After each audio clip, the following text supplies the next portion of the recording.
আসসালামু আলাইকুম। প্রিয় দর্শক, অন্যমঞ্চের আলাপচারিতায় আপনাদের সকলকে আমন্ত্রণ জানাচ্ছি। গত 13-14 মাস ধরে ভারতের বিরুদ্ধে বাংলাদেশ থেকে অনেক হুমকি এসেছে। এই হুমকিদাতাদের দলে বিপ্লবের মেটিকুলাস ডিজাইনার মাহফুজ আলম থেকে শুরু করে বেশ কিছু প্রাক্তন সেনাকর্তার সঙ্গে স্বয়ং প্রধান উপদেষ্টা মোহাম্মদ ইউনূসও আছেন। কিছু সেনাকর্তা ক্যাথিটার ঝুলিয়ে রাস্তায় নেমে হুঙ্কার দিয়েছেন 24 ঘন্টায় কলকাতা দখল করবেন। আবার এক অবসরপ্রাপ্ত মেজর জেনারেল ফজলুর রহমান, যিনি আবার বিডিআর বিদ্রোহ তদন্ত কমিশনের নেতৃত্বে আছেন, তিনি হুঙ্কার দিয়েছিলেন অপারেশন সিন্দুরে পাকিস্তানের সঙ্গে লড়াইতে ব্যস্ত ভারত এই সময় বাংলাদেশের উচিত চীনকে সঙ্গে নিয়ে উত্তর পূর্ব ভারত দখল করে নেওয়া। বাংলাদেশ সরকারের পক্ষ থেকে এসব হুমকির নিন্দা বা প্রতিবাদ করে একটি শব্দও কখনো বলা হয়নি। কি করে বলা হবে?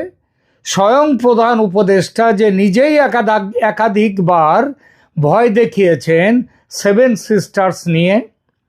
দেখুন, হঠাৎ ক্ষমতায় বসলে মাথা ঠিক রাখতে পারে না বলে ভারত এসব বালখিল্য হুমকিকে অগ্রাহ্য করেছে।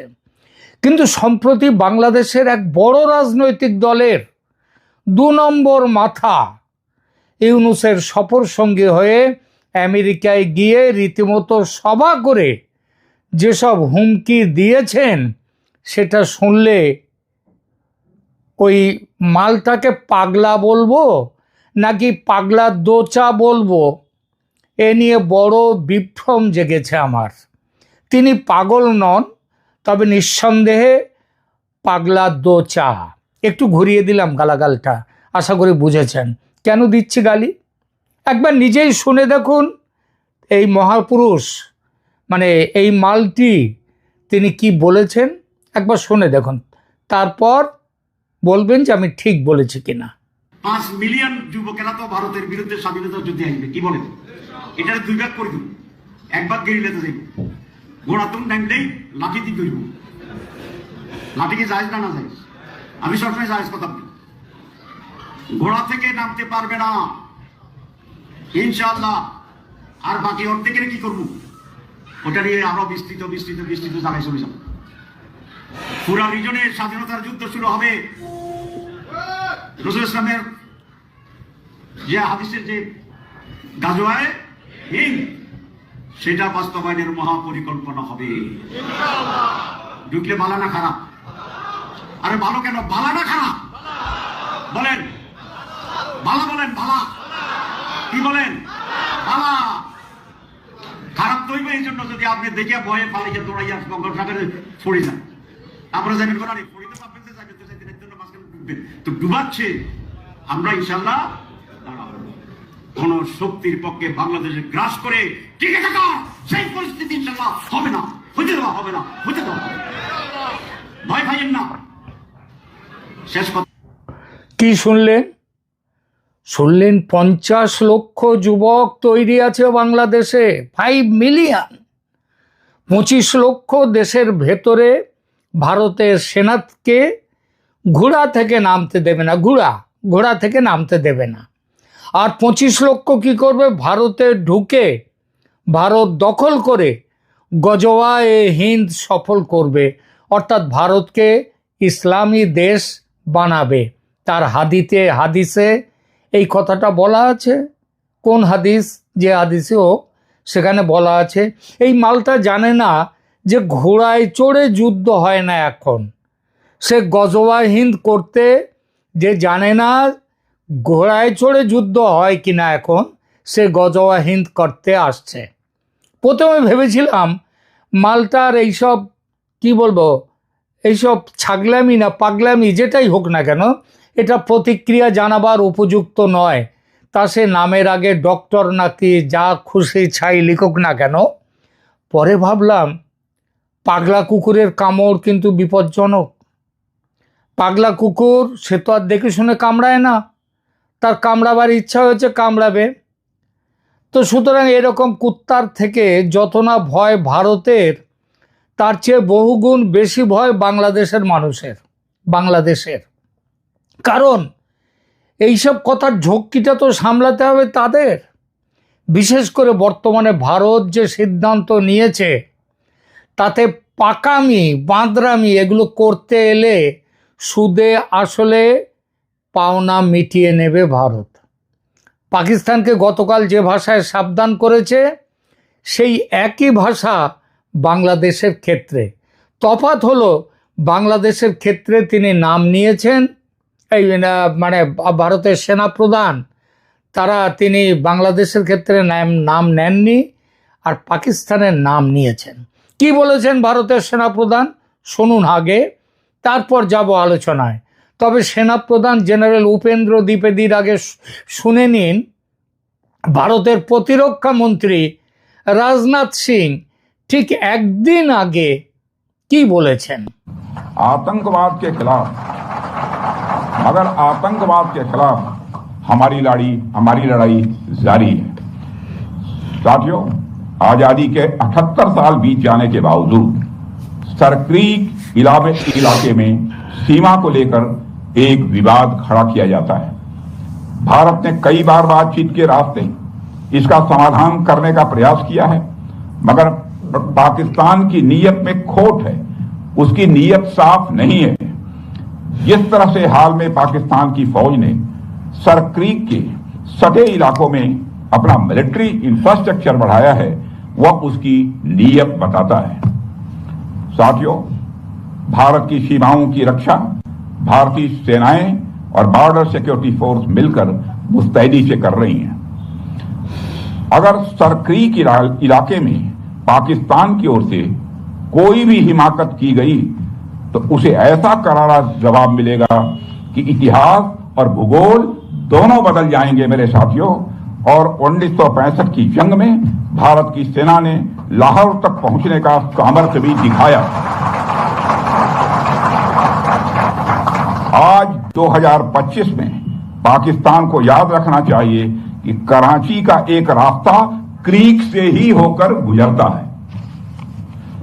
साथियों, आज जब हम यहाँ सत्र पूजा कर रहे हैं तो हमें मां রাজনাথ সিং ভারতের প্রতিরক্ষা মন্ত্রী, তিনি বললেন যে অপারেশন সিন্দুরে পাকিস্তানের শিক্ষা পুরো হয়নি, কিন্তু এটা বলে দিলেন যে এবং সেই শিক্ষাটা পুরো হয়নি বলে গুজরাটের সঙ্গে পাকিস্তানের সীমান্ত যেটা আছে প্রায় 96 কিলোমিটারের মতো,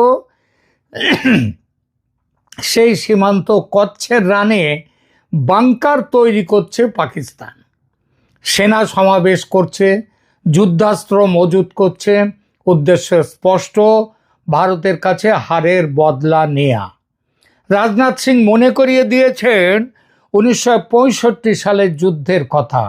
লাল বাহাদুর শাস্ত্রী তখন প্রধানমন্ত্রী, তার নেতৃত্বে ভারতের সেনা লাহোরে পৌঁছে গিয়েছিল। সেই কথা মনে করিয়ে দিয়ে রাজনাথ সিং বলেছেন, করাচি পৌঁছবার রাস্তা কিন্তু কচ্ছের রান হয়ে। বলেছেন ইতিহাস ভূগোল থেকে মুছে যাবে পাকিস্তান নামের দেশ। এই সাবধান বাণী দেওয়ার পরের দিন মানে গতকাল আরও একবার এই প্রসঙ্গ তুলেছেন ভারতের সেনাপ্রধান জেনারেল উপেন্দ্র দ্বিবেদী। দ্বিবেদী পরিষ্কার করে বলেছেন, অপারেশন সিন্দুর পার্ট 1 অর্থাৎ গত মে মাসে ভারত অনেকটা সমীহ করে চলেছে পাকিস্তানকে। তাদের ওই সৈন্য ঠিকানা এবং ওই যে যারা নাশকতামূলক সন্ত্রাসীদের ঠিকানা, এই ঠিকানায় ভারত আক্রমণ করেছে। কিন্তু এবার আর কোনো রকম সংযম থাকবে না। জেনারেল উপেন্দ্র द्विवेदीর ভাষণটা শুনুন। ये मैं आपको बताना चाहता हूं कि इस बार भारत देश पूरी तैयारी के साथ है और इस बार वो संयम नहीं रखेगा जो सिंदूर 1.0 में हमने संयम रखा। इस बार हम आगे की कार्रवाई करेंगे और कुछ ऐसी कार्रवाई करेंगे कि हो सकता है पाकिस्तान को सोचना पड़े कि उसे इतिहास में भूगोल में रहना है कि नहीं रहना है। अगर उसे भूगोल में अपनी जगह बनानी है तो उसके लिए उसे जो स्टेट स्पॉन्सर टेररिज्म जिसको हम बोलते हैं, यानी कि उसका देश जो टेररिज्म को स्पॉन्सर कर रहा है उसे रोकना। আশা করি এই যে কথাগুলো বললেন এটা বাংলা করে বলার দরকার পড়ে না, বুঝে গেছেন, ব্যাখ্যা নিষ্প্রয়োজন।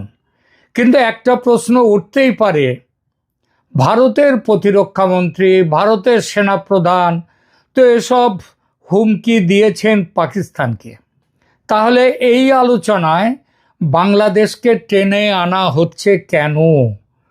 হচ্ছে এই জন্যেই যে পাকিস্তান আর বাংলাদেশের মধ্যে এখন এই মুহূর্তে কোনো ফারাক নেই এবং এই হুমকিটা বাংলাদেশকে দেয়া হচ্ছে, ওই যে বললাম, নাম না করে পাকিস্তানকে দেয়া হচ্ছে নাম করে।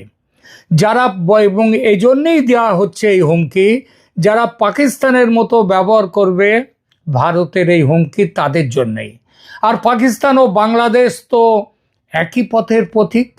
জামায়াতের এই নেতার এই পাগলা দোচা, তার ভাষণ শুনে কি মনে হলো আপনার?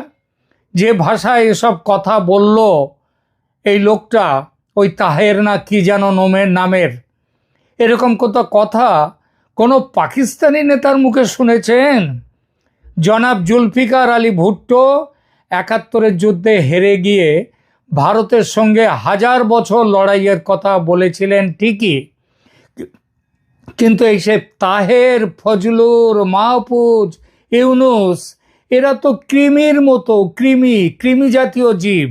এরা সাপ নয়, বাঘ নয়, এরা হুঙ্কার, এমনকি খেঁকশিয়ালও নয়, সেই বুদ্ধিও এদের নেই।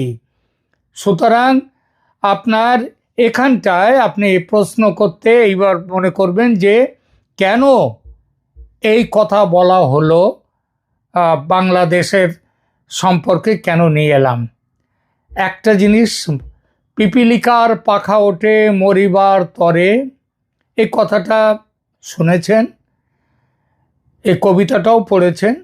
তো এই যে বাংলাদেশের এই যে সব পিপিলিকা, এদের এখন এদের মরবার জন্যে পাখা উড়েছে, এরা জানে না, আর এরা মাথাতেও রাখে না, এরা কী করে একটা দলের নায়েবে আমির হয় জামায়াতের। আরে ইসরায়েল একটা ছোট্ট দেশ, তার যা লোক সংখ্যা, আর আশপাশের সব আরব দেশগুলো যোগ করলে তাদের লোক সংখ্যা ইসরায়েলের কয়েক গুণ। কিন্তু ইসরায়েলের ভয়ে সবাই কাঁপে, ইসরায়েলকে কেউ সাধারণত চটাতে চায় না। আর এই যে কয়েকদিন আগে হয়ে গেল যে হামাস যে গত ১ বছর ধরে হামাস লড়তে গিয়েছিল, ইসরায়েলের সাথে বাঁদরামি করতে গিয়েছিল, তার ফলটা দেখেছেন তো কি হয়েছে। সুতরাং এই একই জিনিস অপেক্ষা করছে বাংলাদেশের জন্য। বাংলাদেশের যারা আর ওই আমাদের মোহাম্মদ ইউনুস তার সাঙ্গপাঙ্গরা এই মালটাকে, এই তাহেরকে নিয়ে গিয়েছিলেন, তিনি তার সফর সঙ্গী ছিলেন জাতিসংঘের যে সাধারণ সভায়, তিনি আবার গ্যালারিতে বসেছিলেন, শ্রোতাদের গ্যালারিতে।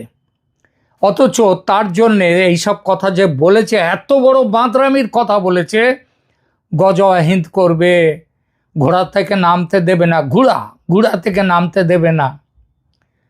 তো এইসব বাঁদরামির বিরুদ্ধে বাংলাদেশের সরকারের তরফ থেকে একটি কথা বলা হয়নি। তারাও এদের সাথে গাঁট বেঁধে চলছে। এর শাস্তি আজ না হোক কাল পেতেই হবে।